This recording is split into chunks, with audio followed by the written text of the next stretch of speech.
Well, in this part of Amazon, the water levels changed a lot. It's impressive. You can have 20 meters difference between the dry season and the wet season. So we fish most of the time on the dry season that starts in August, September and lasts until December, January. When you have this low water condition, all the fish are concentrated in the channels and the lakes, and you can spot them rolling in different areas. And that's one of the most interesting things. You have a big environment, a little fish in different spots and big fish in other spots, so you can chase them in different conditions.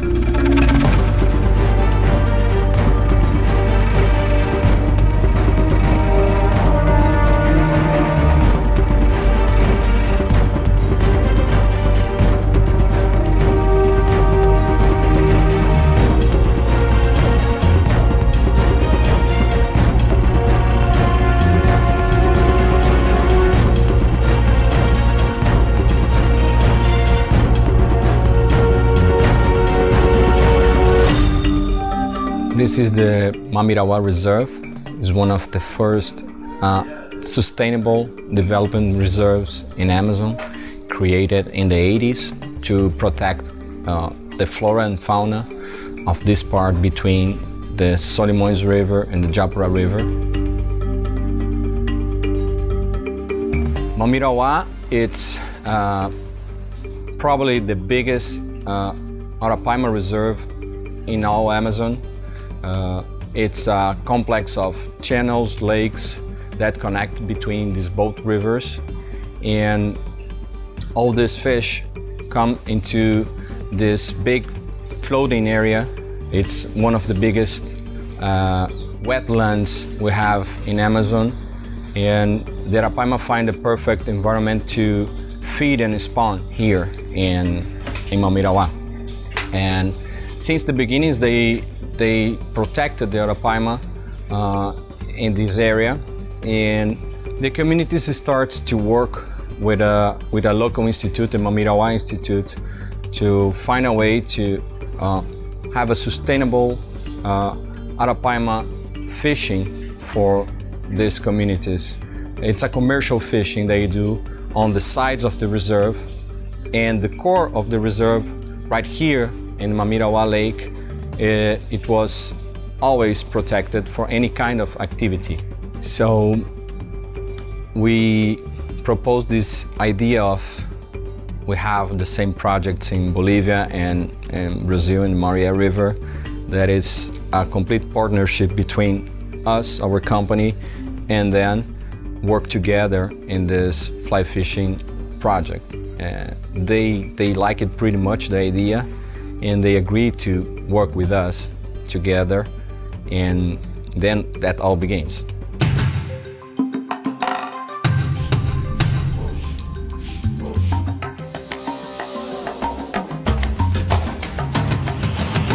Quando você apareceu por aqui na primeira temporada, trazendo o projeto que ninguém acreditava, né? A gente ficou com aquela decisão, né? Você foi um que disse que era muito bom. Eu era um que dizia que não era muito bom, né? Aí fomos fazer o experimento da pesca com o senhor Afonso e o senhor Antônio, que é o nosso coordenador geral do setor, né? E a gente viu que nós ficamos se batendo, será que vai bem, será que não vai, né? Mas a gente só acredita se ver e participar.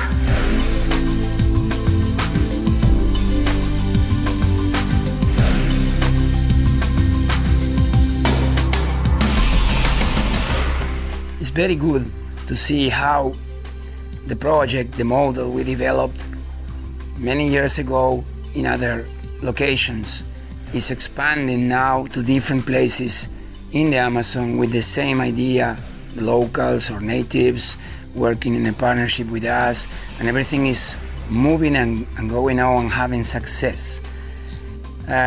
But of course, the core of the idea is to find the best fisheries possible. If not, the whole project will not work. So that's undoubtedly the biggest population of wild Arapaima in the whole earth. So the system allows a good angler to catch many different sizes of Arapaima per day with very good techniques. They are divided in zones in the reserve. The schools of fish normally have this behavior. They are in groups of different sizes. So you can go to some areas and catch fish from 20 pounds to 100 pounds, which are the babies, with a 10-weight rod, floating lines, not so big flies, like if you were going for baby tarpon, but much bigger. And you will find a fish which is really similar to a tarpon, stronger perhaps. It jumps, it has a really tough take. It's really a nice sport fish. Then you have another spots, another places in the reserve where you have huge monster fish concentrated. So even when you will not have so many action, you have the real opportunity to fight with a fish of 300 pounds.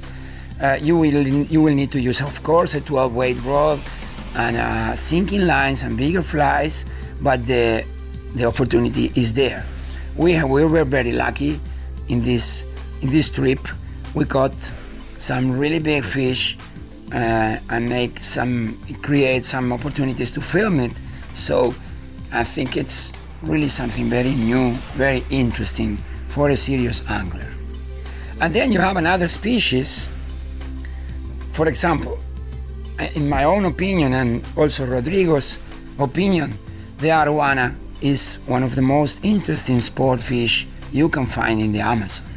Here, the concentration of big arowanas is so big, it's so massive, that you can practice fly fishing with a 6-weight rod, 7-weight rod, floating lines, dry flies, side casting opportunities. Many times is perhaps the only one place where you can go for consistently fishing for arowana in the whole Amazon. Normally you know that it's a casual catch. When you go for peacock bass, casually you caught an arowana. Here, if you go for the arowana, you can have 10, 12 fish per session, which is a lot.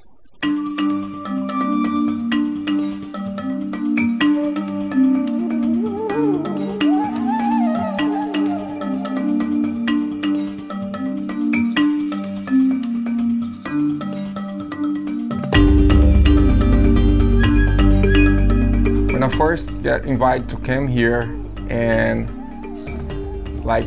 I was kind of afraid because nobody really knows anything about Arapaimas, or even fly fishing for Arapaima is a very brand new thing. So as a fly fisherman, I came for the challenge, and when I get here, I'm amazed with the place. The place here is very unique, and you have to be here to experience those things here. Those, like the wildlife, the fishing was amazing. I never see that many fish around of my boat anywhere in Brazil. It's amazing.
And you have also tambaqui.